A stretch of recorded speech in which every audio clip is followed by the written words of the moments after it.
بسم الله الرحمن الرحیم. السلام علیکم ګران کتونکو، زه چشتي یم. نننۍ ویډیو د نوجوان نسل سره وابسته ده. د څه مودې راسې موږ ګورو په دغه علاقه باندې په خپل شب قدر تحصیل او بالخصوص په مټه مغلخیل باندې موږ اکثر چې ته لیټ ټایم کې راځو سره کار غرض سره تللي چې واپس راځو نو اکثر ګورو چې ځای په ځای د هلکان ماشومان دا ناست وي، د غټې موبایل یې ورسره وي، د شپې 10 بجې 11 بجې په دې لارو کوڅو کې ناست وي او دا موبایل یې ګوري. نو دا یو قسم چې کوم دی د ماشومانو دپاره د طبع نښه ده. بله خبر دا ده چې نن سبا مونږ نور یو غټه خبره مونږ نوټ کړې ده، دا ده چې واړه هلکان به وي او په دې 125 موټرسایکلو به ګرځي، نوې نوې ګاډي به ورسره وي. والدین ته دا تپوس نه کوي چې یار دا موټرسایکل تا سره د کوم ځای نه راغلی دی. 125 موټرسایکل تا سره تقریبا 2.5 لک روپو موټرسایکل وي او پلار ته دا تپوس نه کوي چې یار دا موټرسایکل بچي تا سره د کوم ځای نه راغی. غټ موبایل به ورسره وي، 70-80 هزار 1 لک روپو موبایل به ورسره وي، پلار به یې دا تپوس نه کوي چې بچیه دا موبایل تا سره د کوم ځای نه راغی. زه خو تاله دونه خرچه نه در کومه چې یاره دا ته پکې دا موبایل ځان ته والې یا موټرسایکل پکې والې. نو والدین له دا پکار دي چې د خپلو بچونو دا تپوس کوي.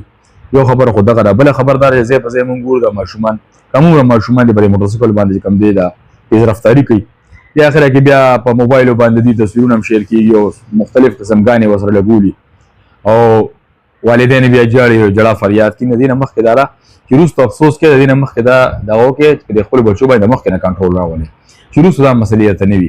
اکثر بیا زیاتره ماشومان کانډم شي، چا خپل لاسونه بیا ني ډېر پکې وفات شو. نو مونږ خو زمونږ مشران زیاتره چې کوم دی نو دا په انتظامیه باندې دا دغه ورړی چې دا ټوله دغه چې کوم دا ګناه ده انتظامي پولیس محکمې ده.